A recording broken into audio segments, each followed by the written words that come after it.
Hello, everyone, and welcome to today's webinar, Legal 101 for Talent Leaders, Navigating AI Privacy, Non-Compete Bans, and more. I'm Gabi Carachilo, Vice President of Klein Operations at the Muse and Fairygodboss, and I'm thrilled to be hosting today's Industry Musings webinar. I'm joined by two fantastic guests. We have Sharon R. Klein, who's a partner at Blank Rome. Hi, Sharon. A little bit about Sharon. She advises businesses on assessing and mitigating risks related to the privacy and security of professional data, ownership, and commercialization of artificial intelligence data. She also advises on developing and implementing privacy, security, and data protection policies and best practices to ensure compliance with global, federal, and state privacy and security laws, regulations, and rules, as well as data governance, breach response, crisis management, and measures to address non-compliance. It's also important to note that Sharon is certified as an information privacy professional by the International Association of Privacy Professionals. Thank you so much for being here, Sharon. We also have Steph Kaplan, partner of Blank Rome. Steph concentrates her practice in labor and employment litigation and counseling, working with clients to limit legal risk. She serves as defense counsel on behalf of companies in high-stakes employment discrimination and harassment cases pending in government agencies and courts nationwide.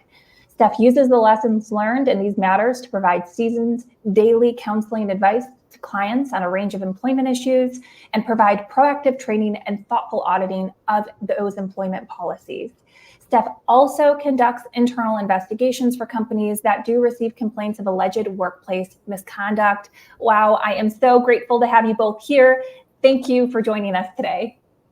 Thanks so much, Gabi. We're thrilled to be here.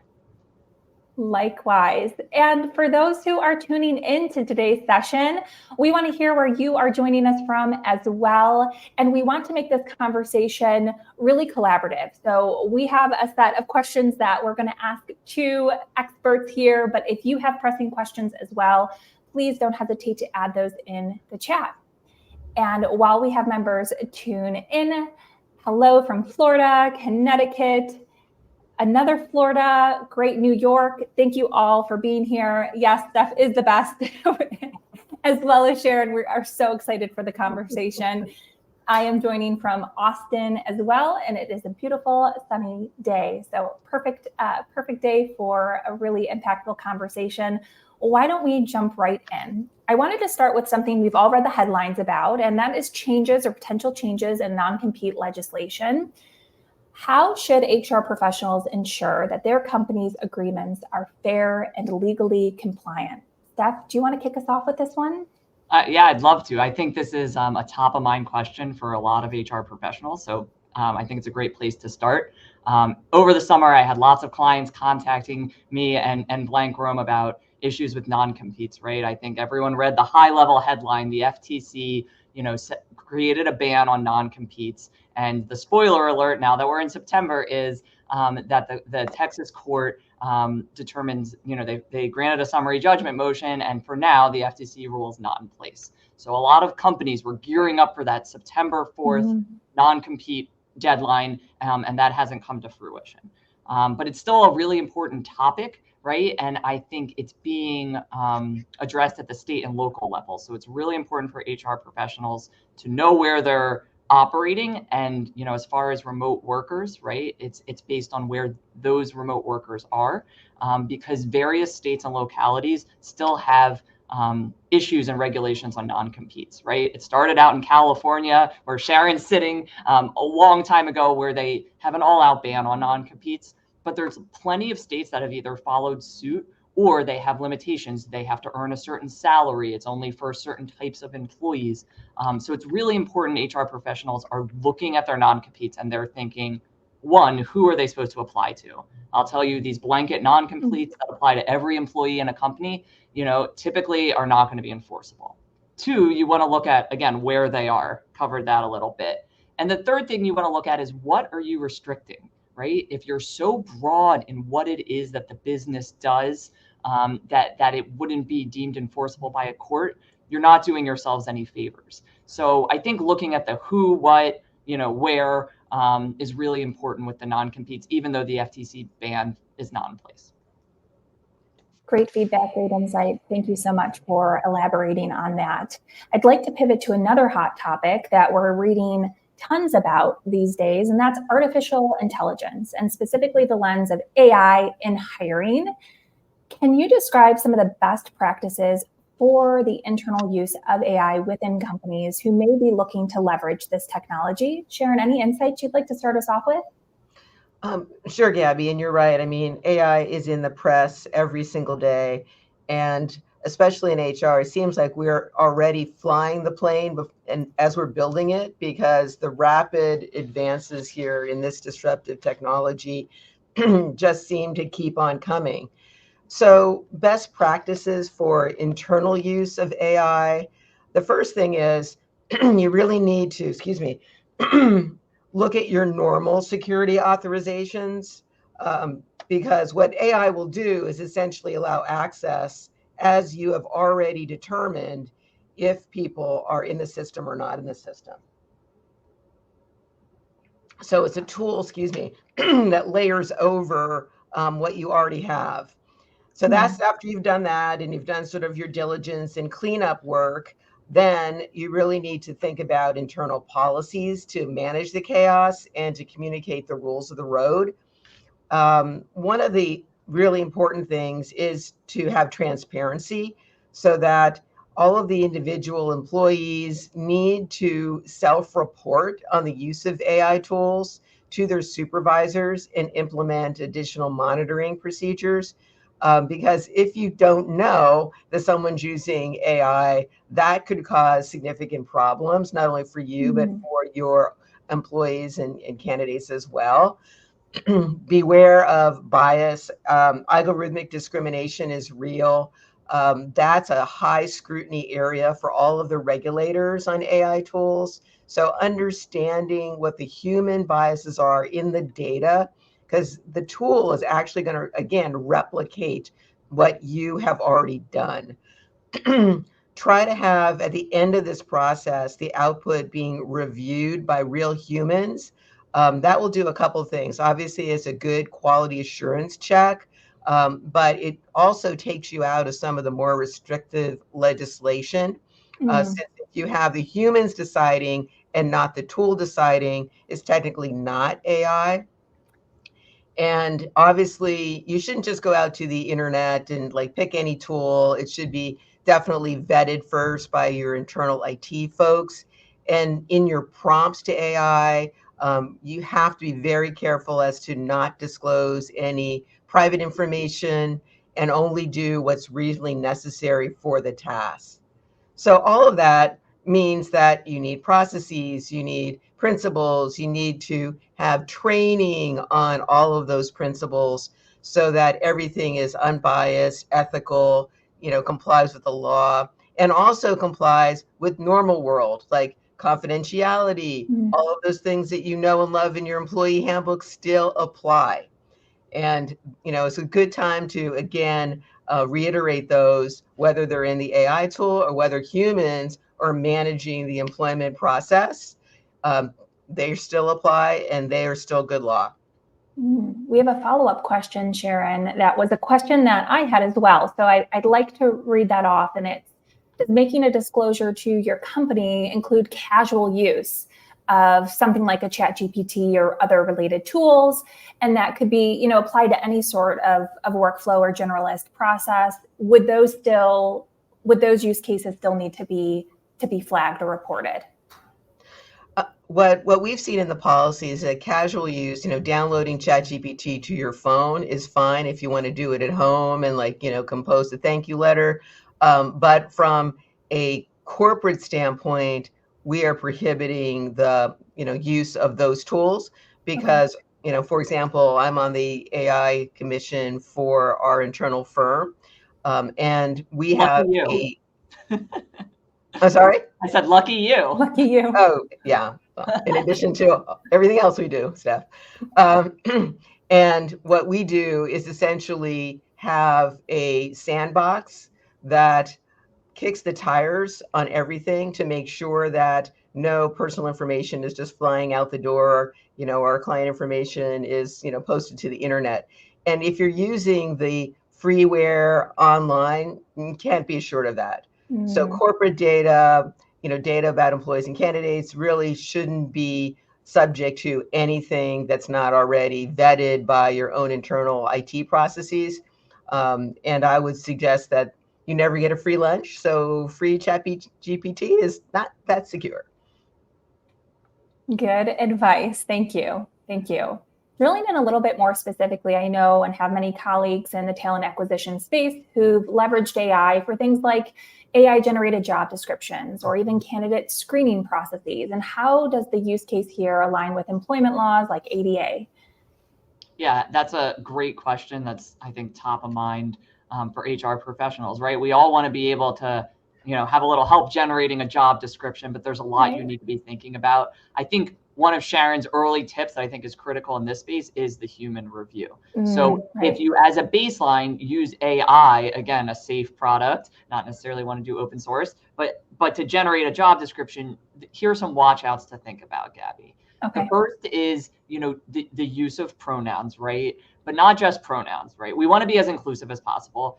You want it to be a gender neutral job description. What do I mean? Sometimes adjectives can be associated with a particular gender. So it's not just pronouns, it's more than that. And reading it and with the lens of, is this inclusive to any human who might be qualified, right? That's what we're thinking about. The ADA is another one. I think that's the one you mentioned. That's really important too, because when you're talking about what are the essential functions of the job, you want that clearly laid out in your job description. Things that are ancillary and might create a barrier to either someone applying or be able to take the position, that's not an essential function, you should remove from it, right? And so that's another really key area. And then another one to think about is actually age, because you don't want to be you can certainly put levels of experience, X number of years of experience in whatever field, of course, putting graduation dates, that could be viewed as age, right? And there's no need for that because that doesn't relate to the qualifications for the job. So I think that, you're using the AI to generate the job posting or, some type of screening. You need to be thinking about all those different things when you do the human view of it. The other thing I just wanted to mention is implicit bias, right? Because if we have AI sifting through applications, it's, garbage in, garbage out, right? So it's only as good as the tool you're using. And if the person inputs things that end up with an implicit bias, that can have legal ramifications as well. And it's important to note, some states are actually requiring you to disclose if you're using AI in your onboarding processes. You should take a look at the New York statute. I know there was at least one person on from New York. If you're not aware of that, and get some advice on the parameters, and other states I think are going to follow suit. Very interesting. Yeah. So what I'm hearing is, yes, there could be a place for properly vetted AI technology to be maybe a jumping off point for some of these processes, but it's super important to have somebody who is an expert, that is a human, reviewing and ensuring that there is no bias in gender neutral language, age discrimination, or any other bias that may bubble up from algorithms that could be populating or creating some of these descriptions. I think that's really well said, Gabi. Yep, absolutely. Fantastic. All right. I'd love to pivot next to the topic of data protection. And we're seeing with stricter data privacy laws, simple steps that can be taken maybe to protect data when using online platforms. And we're seeing this being used for recruiting, onboarding, even some benefit programs. Sharon, do you have any thoughts on how HR and talent acquisition leaders can approach this topic? Yes, I do. There are some simple steps, Gabi, that are especially good when you're using online platforms, because those platforms in the cloud are the ones that are most subject to data breaches that we've handled. And I like to break it down into sort of two big buckets. Some of the steps for, HR professionals internally. And then I would like to talk about some of the steps that you want to impose on your third-party vendors. Those folks that are providing those software platforms for recruiting or onboarding or benefits, right? Because all of them have an enormous amount of sensitive information about employees, candidates, spouses, children, et cetera. So the first thing is, if you don't need the information, the personal information, you should redact it or delete it. Because oftentimes HR, for the bad guys out there for data breaches, is a treasure trove of personal data. You got social security numbers, you have, passport pictures, you have amazing personal information all in one place. So you can definitely, and AI is a part of this, by the way. AI is now being used by the bad guys to search out these treasure troves so that they can, with one-stop shopping, get the most sensitive data that they can. So if you don't need it, don't save it. And also, you need to understand that the law is really gone beyond what I'll call the classics, like name, address, social security number, to also digital forms like IP addresses and metadata. And those also should be deleted. There are general principles, in the law that are really universal, whether it's US or EU or foreign employees or candidates. And the first is to make sure that if you're collecting data, that there is notice about what you're collecting and a choice about that collection before it is collected and shared. And this is important as you add on benefits, because that always goes back to the expectation of the employee or candidate as to, for their application. Of course, they assume that certain information will be collected, but if you're using it for a different reason, for a different purpose, you really need to tell them. And the other, again, on the data side is, I think, Steph mentioned it, the data minimization, only collect the smallest amount needed to complete your purpose, and that's called minimum necessary, and delete personal information when it's no longer needed. One of the other areas from an HR perspective is to check the authorizations. So it's really important. I know we all know about this because of confidentiality. When someone leaves employment or is no longer a candidate, you need to cut off their authorization to all of the systems. That disgruntled employee thing is real. And unfortunately, that leads to a lot of data breaches. People have lashed out within systems before they were terminated in their access. So let's talk a bit about the vendors, these online vendors, and how we really, can contractually manage their access. Well, the first thing is some of them are kind of startups. There's an app for that. And you really need to kick the tires on whether they actually have good security and privacy practices in place. Not only have that contract that specifies they're going to comply with law, but have them give you a risk assessment annually. And perhaps the way they're going to give you a response to any incident. So if there's a security incident, when are they going to tell you they found out? How are they going to help you and collaborate with you so that you can issue those notifications to individuals that are required under the law? And also, they need to be trained too. So to the extent that everybody's on the same page, because data breach and preparation for data breach is a team sport, it's not only your people, it's also those third-party vendors that unfortunately have access, as you do, to very sensitive information. And they need to conform with your rules for that and the law, and work with you in the event that there is a data breach. All of this should be in, your files today. It should be a roadmap, a playbook that you should test against and do tabletop exercises, because in the moment, it's all happening way too fast. So a simple step is make sure you have all this in a checklist, keep it in your desk drawer. Everybody should know their role if there's a data breach. Bring in IT, bring in legal, bring in HR for internal and external communications, and be able to respond and minimize the damage, if you will, to reputation and privacy. Yeah, you make a really great point about being proactive and kicking the tires and ensuring that the partners that you're working with are well prepared, and taking those proactive steps to prevent from any sort of data breach, but also having that plan in the hopefully unlikely case that there is a data breach that does affect maybe candidate information. For those who might have experienced this or are experiencing this and they don't have that formal plan set up, Sharon, what would you say is the very first step that HR should take to respond quickly and effectively if there is in fact a data breach that happens within one of their systems? Sure. So if you see something, say something, right? I mean, if there's something that looks weird, it probably is weird. And you need to call in the professional. So call in your, CTO, your chief technology officer, make sure that you ask them if they're seeing this. Is this like really harmful? And you have to shut it down immediately, right? So the first thing is to try to, I do a lot of healthcare stuff, like stop the bleeding, right? And make sure that the actual threat actor is gone. Because at the end of the day, sometimes they actually hide behind other data and other systems. So it's hard to tell whether they're still lurking. So the first thing is make sure that the incident is under control.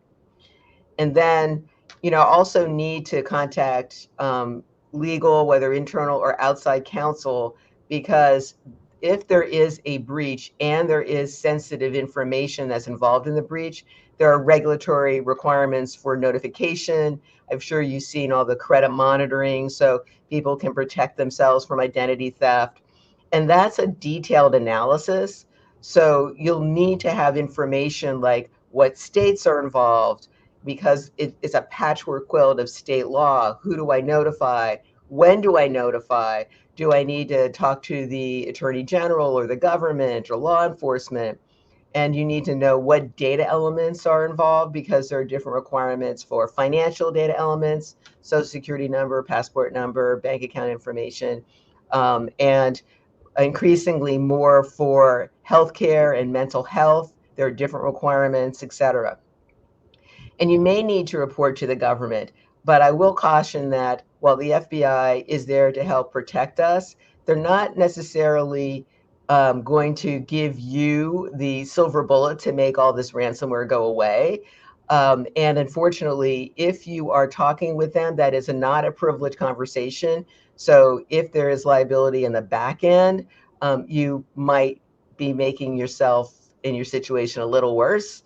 You can certainly talk to the government as you have the situation under control and as you know what the root cause is. And also those third parties that we talked about before, those software vendors that are providing wellness apps, et cetera, if they're involved in the breach, or if the cloud providers, Amazon, Google, Microsoft are involved, you're going to need to understand that you have to contact them and have them cooperate, because they may be able to get you some of this data that you need in order to report out. And then, you need a communication plan. You need a single source of truth, both internally and externally. That's so important so that you're not accused later by the regulators of putting false information out there, misleading information. Was my social security number involved? Was it not involved? What was the extent of the breach? Was it not?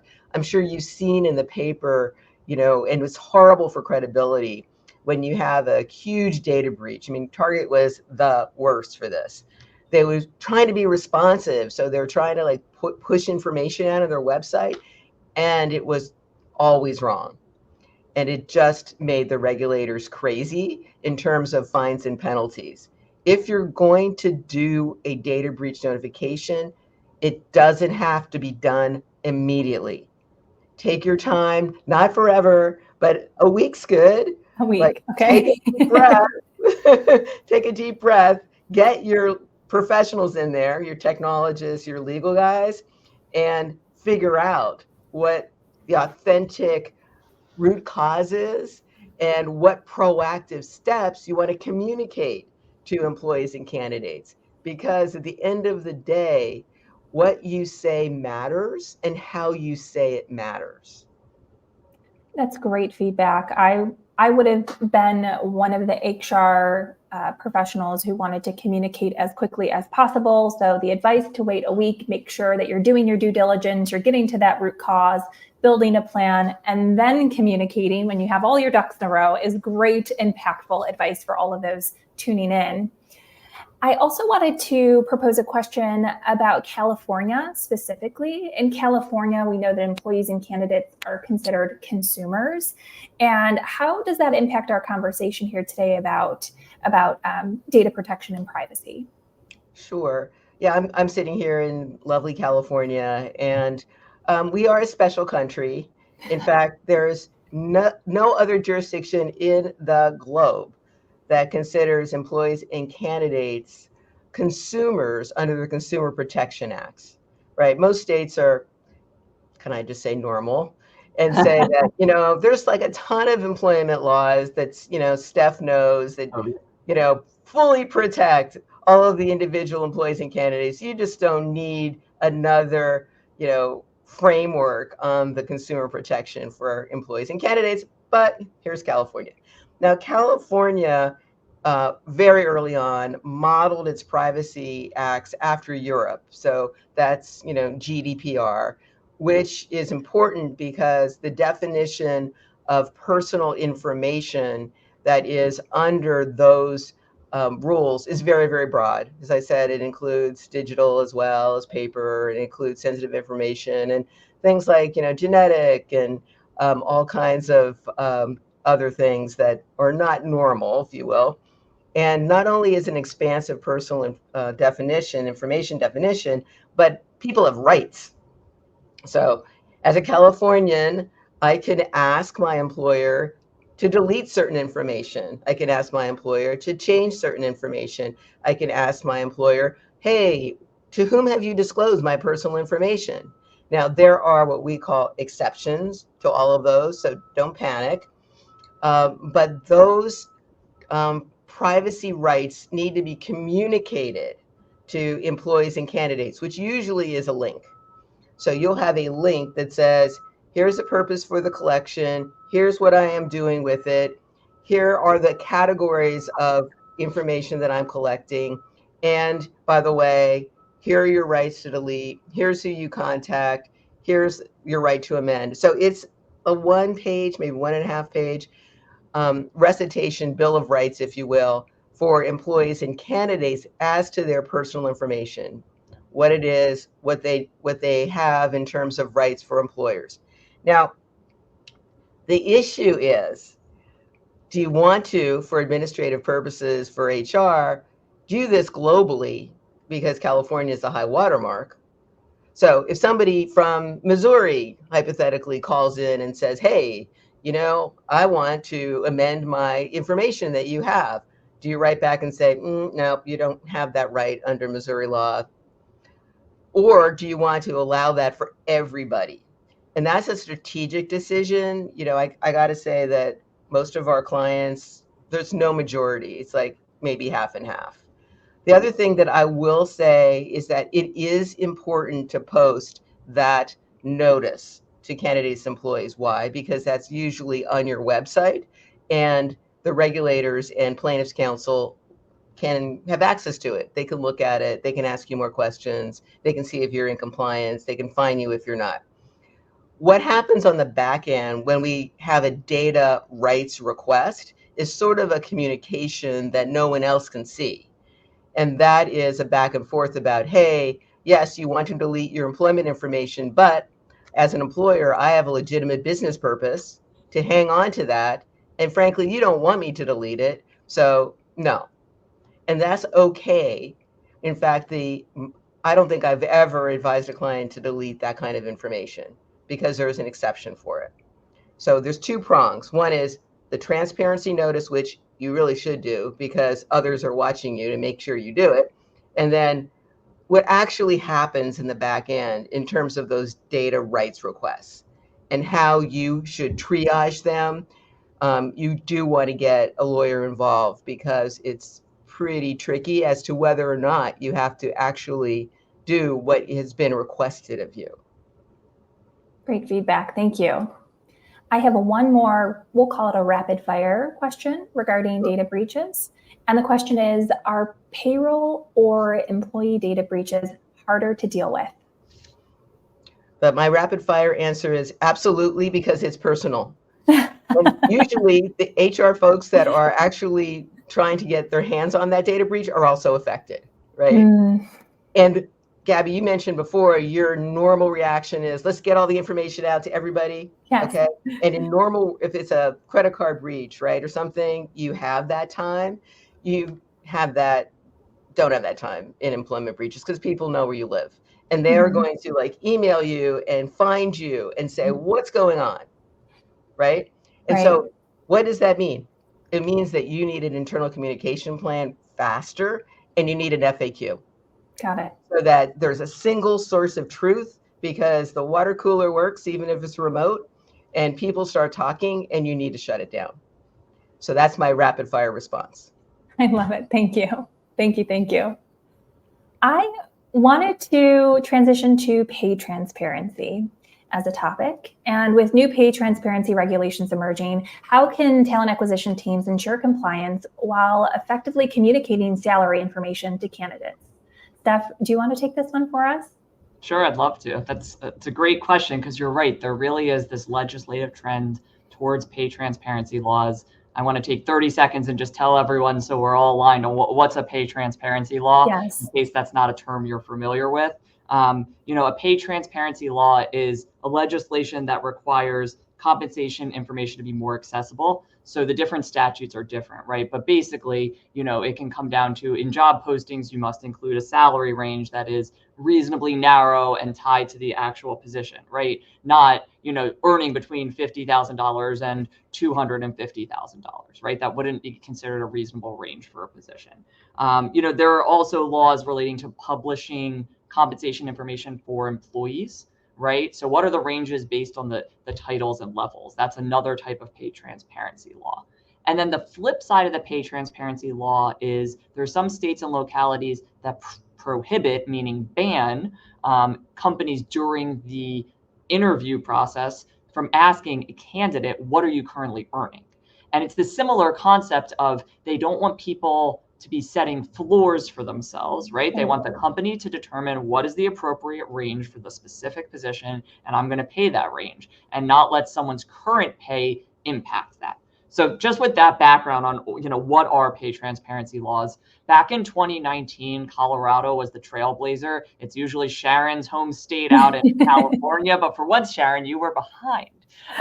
California, of course, has one. Don't be concerned. But Colorado sort of started the modern trend. And what's really crucial for talent acquisition and HR professionals to be thinking about is, okay, one thing, if you're based in Colorado, I assume you're very well versed in the law or have an office there. But you also need to be thinking about remote workers. If you have a fully remote position, right, the Colorado law could potentially apply, right? And it depends on the specifics, and you need to dig in, on the law itself or with your lawyers. But lots of states have also followed suit, as I said, the fine state of California, but it's not a West Coast problem. It's an everywhere problem. New York, there's more than a dozen state and localities that already have this. And if you took the Steph crystal ball approach, I think there's going to be a dozen more in the coming years. So it really is an issue professionals need to be tracking if they're, one, in those locations or have an office there, or two, hiring for a position that's remote, when those laws could apply, even though you may currently not have a single employee residing in Colorado, as an example. Very interesting. And on the topic of remote work, I'd like to chat a little bit about that as well, and the legal challenges that talent acquisition teams can face when recruiting for those remote workers who may reside in different states or even countries, and what impact or implications that brings for tax, labor laws, employee classification, and so on. Yeah, so as you saw, my lights just went out. Here we are.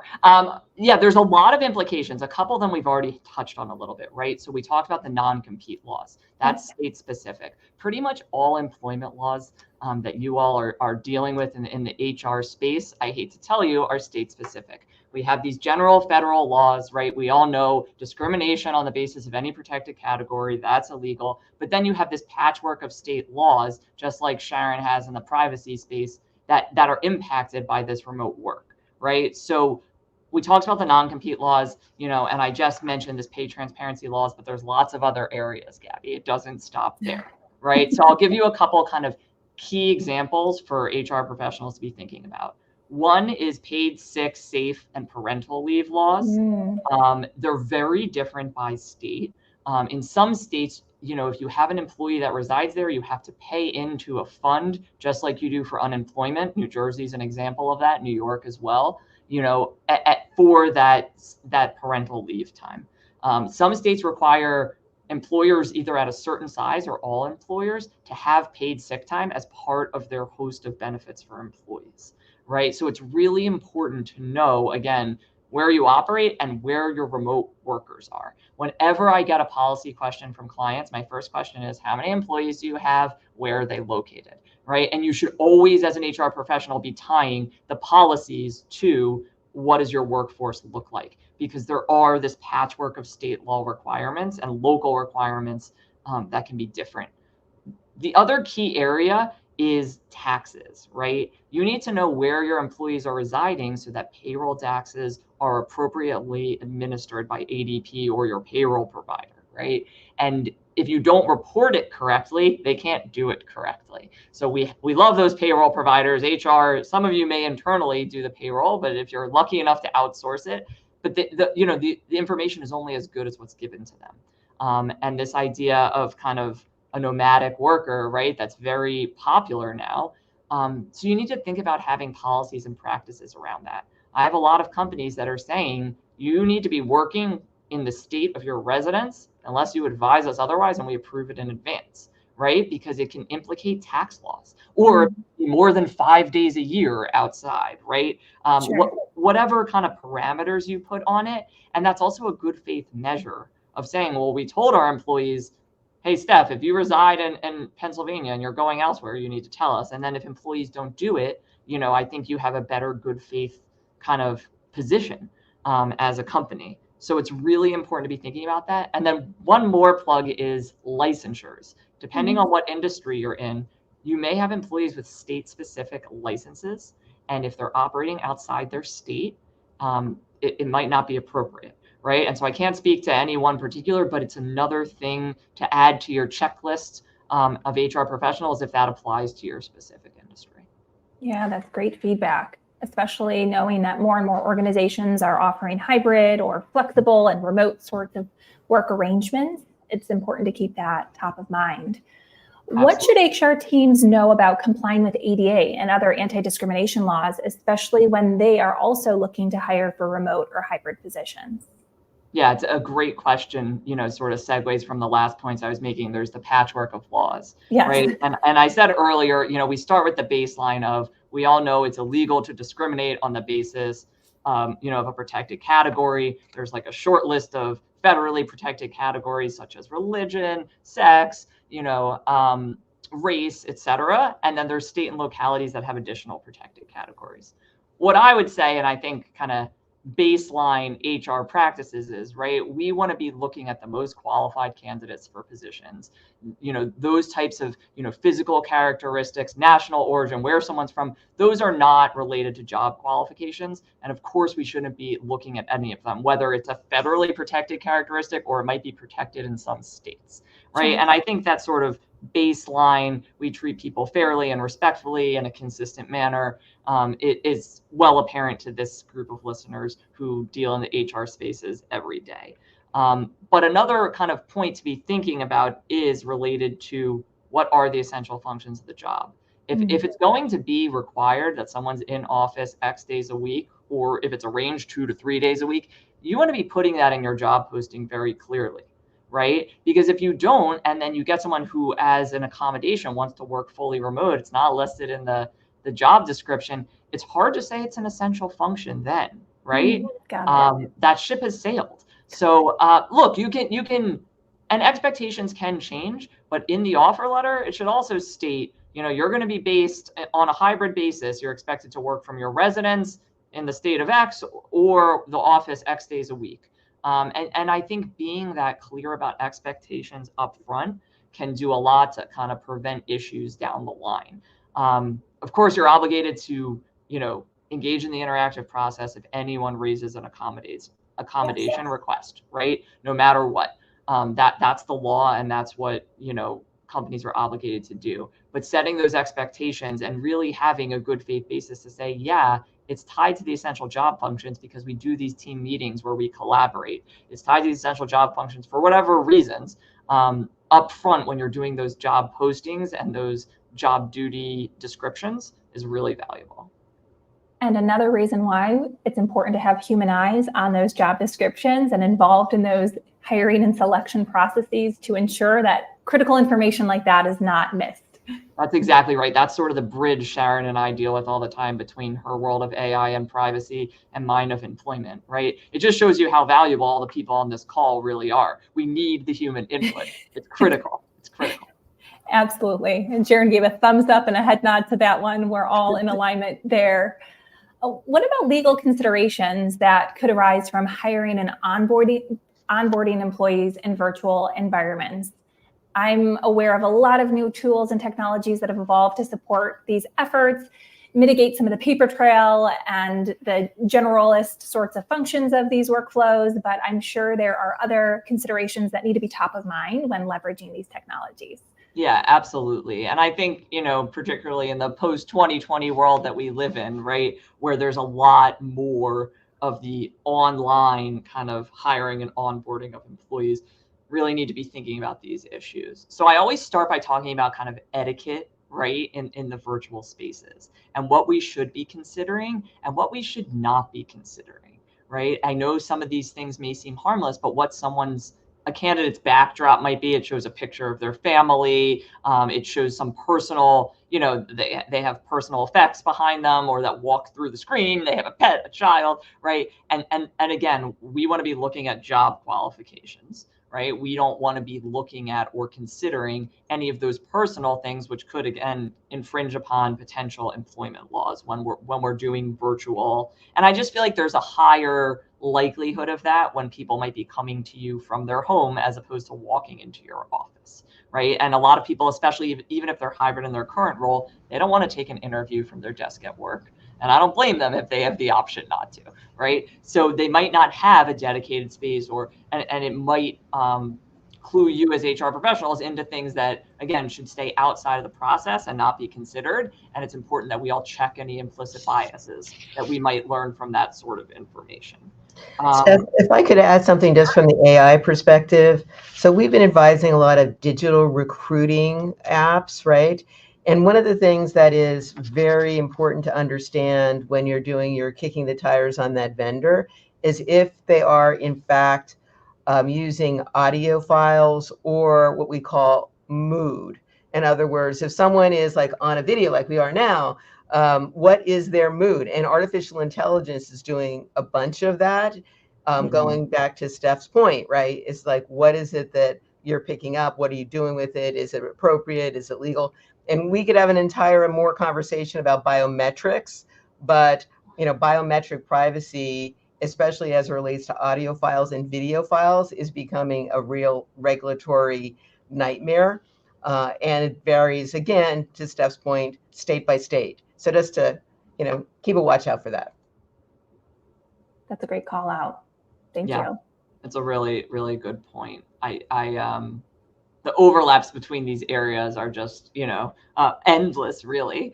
A few more points, Gabi, I just wanted to throw out there about kind of onboarding in the virtual world, right? I know that there are updated I-9 rules for those of you that might be in that space. I-9 is a specific form for those that don't know that you're required to have for all employees and to keep on file. And what is the appropriate protocol for checking the documents to substantiate those? It's important you're up to date on those rules for someone who's going to be virtual. In the days of in office, it was very easy. People brought in their form and they brought in their identification, but the rules are more kind of nuanced now. So that's sort of a practical consideration. If you aren't familiar with that and it's within your wheelhouse at work, it's something to be aware of. And I think the other piece that's much more theoretical is how do we build engagement, morale, loyalty for someone who's going to be virtual from the get-go through? And I think that's something that can fall to HR and talent acquisition leaders as well, right? Because they're never stepping foot in that office, and they might not have, so I think people are doing a lot more mentorship programs, different types of pairings, pairing with peers, pairing with someone who's up a level from you. If your company is a company that has, swag or other things that can help to kind of build that morale that used to happen around the physical cooler. But I think that this group of professionals as HR can really be involved in that for your virtual environment, and something to be thinking about up front. It's a great point. It's a great point. There are a lot of perks to remote and hybrid work, but facilitating that connection, that community is still something that ought to be top of mind. We think about it in terms of like the candidate experience through the recruitment and selection process, but then we ought to be pivoting and thinking about the employee experience and how we can facilitate that. You shared some really great recommendations. We are a remote first company at the Muse, and we also have an employee resource group, and we also do fun events, right? So things like virtual game sessions and Slack channels for fun team bonding. There's a wealth of different opportunities there to facilitate that, and it's a really important call out. Thanks for sharing that.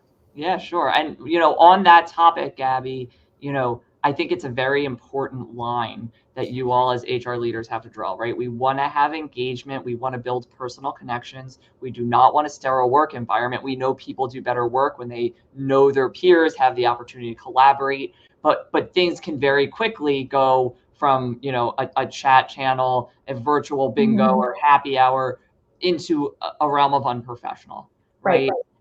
Or where people don't feel included, or where a kind of comment is made that could be viewed in a discriminatory light. And so it's really important when you're building kind of that type of engagement to be thinking about those issues, keeping the guardrails on, again, not to create a sterile environment, but to ensure it's a respectful environment where people can engage. Absolutely. Yeah, great point. Great point. We have about 10 minutes left in our conversation. So if there are any audience members who have pressing questions, please feel free to add those to the chat, and we'll see what time allows us at the end to get to those. I have a few more here, and one is in relation to gig working. We're seeing this shift and this growing trend where additional part-time work, gig work is becoming more and more prevalent and popular for our community and our clients alike. How can evolving gig worker legislation affect our talent acquisition strategies? Steph, do you want to take this one? Sure. That's a big one. And you're right, Gabi. There is an increasing amount of legislation starting, of course, out in California, the country of California. Thanks, Sharon, for that. But I think it largely depends on your business model, right? We definitely have businesses that are kind of primarily employee-based. They might use very discrete contractors, and this could be sort of a non-issue for that type of company. But in situations where you are relying on the contract workers, you need to be monitoring carefully. I wish I had, a tried and true answer to give all of you on this, but I think that, the closer they get to the employee classification based on, their duties, the level of supervision, do you have employees doing a similar work? It can be a watch out in lots of different categories, the state law, the Department of Labor on the federal. And so, I think that's an issue and a tension that's not going anywhere, unfortunately, for companies. And just because this was also something I just told a client this, just because someone is part-time does not mean they're a contractor. That was new information, right? Because you think, oh, well, they're not my full-time worker, it's no problem. That's not the test. And the test is different, in fairness, by law, by state, by agency. But it is not about the number of hours worked. As we all know, you can have a part-time employee. So the notion that, oh, I'll just limit their hours and we'll be fine, it's not that simple, unfortunately. So I don't have a one size fits all approach, but I will tell you, there are issues, about taxes, about employee benefits, right? All these things that, if the classification isn't accurate, are impacted. It's not siloed to one particular area, unfortunately, which Gabby's eyes are going like this. I know, it makes it scarier, right? But that's why it's important up front to really be thinking about your classifications and are they appropriate. I think that's a perfect segue to my next question, and alluding to the way that my eyes were appearing. There's a lot. There's a lot to keep tabs on and be informed about. How, for HR professionals and talent acquisition leaders who are in attendance, how can they get started to make sure their policies match the latest laws, especially in the scenario where they may be hiring remotely or have work sites in multiple states? It just seems like it can get so complicated and so expansive so quickly. What's your advice for those folks? Yeah, I mean, first of all, I would say you're already doing some of the hard work because you're sitting here today, right? And you're educating yourself about the topics. And that's, so, engaging in the webinars, getting the newsletters and the listservs. Sharon has a great blog on AI issues, and, you can check them out at Blank Rome's website. And so you want to be subscribing to content that is helpful to your specific area. That's what I'll say, right? We all read the headlines, but you want content focused on talent acquisition and HR so you can be apprised of the major developments. I think the second piece is, again, knowing where you operate.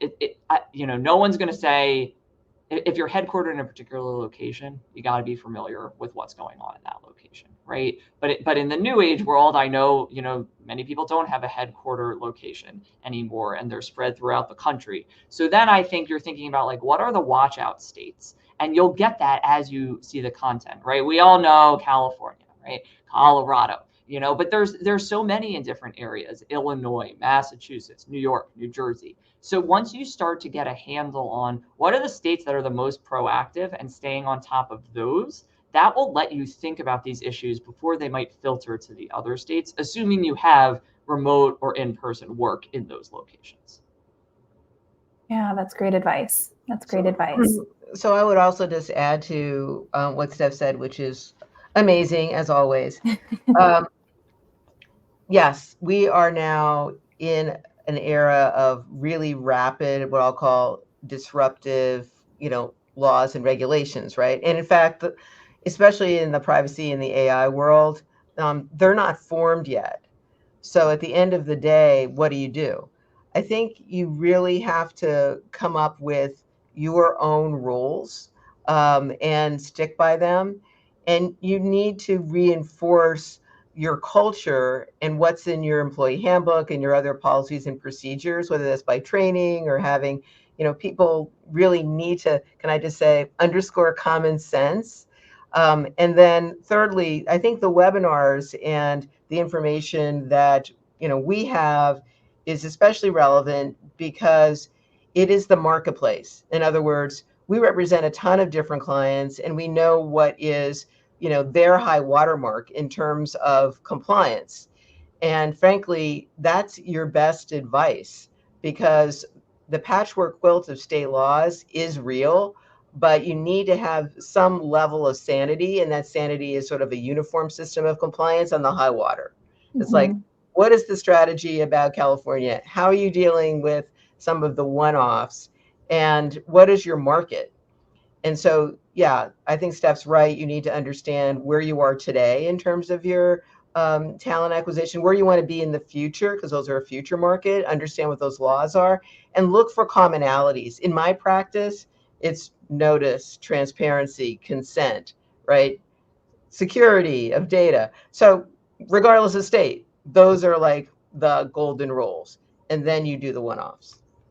Yeah, I think that's a really good point. And I want to just pick up on one thing you said, Sharon, about the training, right? It's one thing to have policies sitting on a shelf collecting some virtual or actual dust. And it's another thing to make sure they're continuously accessible to your employees, not just they get blasted in upon onboarding, they don't even know how to find it ever again, right? So if you have an intranet, that's a great spot for employment policies. But the second is, to do respectful workplace training for my space, right? And engage with people and remind them in real life and with hypotheticals, this is what it looks like, right? You might think that comment in the Slack or the Teams group chat was harmless, but you should be thinking twice about it. And here's why. And so engaging in that training, it's something I love to do for clients. It's some clients do it internally, but I think that really engages people on the materials so that they have an understanding of the policies, and it's not just left to HR and talent acquisition to be the enforcers, right? But you can engage your entire population and then have separate management trainings so that they have a higher level of understanding about leading by example and what their obligations are to the organization. That can be really impactful and can create allies for you all in the HR space in kind of staying up to date on these policies. That's really great advice, because I have seen lots of organizations who have wonderful policies, wonderful procedures that are posted. It's a clickable PDF that maybe is seen for a brief second, but how can we activate that? How can we build those advocates? How can we share those practical examples? And building out some comprehensive training programs could certainly aid in that effort. So I think that's really great advice for those who are listening in today. We also have some really great resources that our team has dropped within the chat, and we'll be sharing post-event as well with the folks who've registered for today's event, as well as the do's and don'ts for HR and talent acquisition leaders, which I found really insightful, and we'll make sure to share that with the collective group. Steph, Sharon, any final notes, any other recommendations or final tips, advice for those who are tuning in today? Well, first, I do want to thank Gabi, you and your organization for having Sharon and I. Thank you. Really a pleasure chatting with you and hearing kind of the thoughtful questions from you and the audience. And to our audience for tuning in, we really appreciate it. I mean, I think for me, key takeaways are thinking about kind of employment, the intersection of employment and privacy and AI, right? That's the new frontier and the challenges that you all are facing. And what worked in a time before AI and before hybrid and virtual work doesn't necessarily work here. And we kind of know the basic principles, but you have to be thoughtful about how you're engaging with it in the current environment. And hopefully you glean some tips from Sharon and I about how to do that. And we appreciate the time. Absolutely. I echo Steph's thanks all around to you, Gabi, and the organization at the Muse, as well as our audience. From a best practice perspective in privacy and AI, first, I really think that you need to have the right input and the right output, right? So the right input is not, personal information. Don't put weird things in the prompts. Use the chat GPT or whatever you're using for AI respectfully. Understand that the same rules of the road are the same rules of the road. No implicit bias. No real bias, because the tool only echoes what humans are doing. Be really transparent in your use of AI. Don't try to hide it as your own work. If you're using AI, though, you need to QA. You need to do human intelligence. It should be assisted intelligence, not artificial intelligence. And I would also say that be very mindful of those third-party vendors that you let under the tent in terms of, you were entrusted with sensitive personal information. They weren't.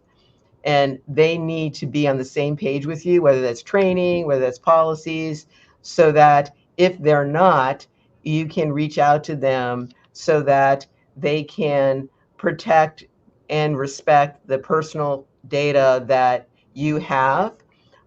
And they're not using it for their own purposes in training their tools or commercializing data. Great advice. Thank you both. I really appreciate you sharing your insights and your expertise with our audience. Thank you to Blank Rome for the partnership in today's webinar. We hope everyone who's dialed in is walking away feeling inspired and educated. And remember that we're here to help support you in all of these ventures. And my final shout out is, as we continue to adapt and innovate our webinars, our industry musing webinar series, we would love our audience's feedback on topics we should cover next. There is a Typeform link in our chat messages, so please feel free to complete that very brief Typeform feedback to share your recommendations. Thank you again to our wonderful panelists and our audience members. We look forward to seeing you at our next Industry Musings webinar.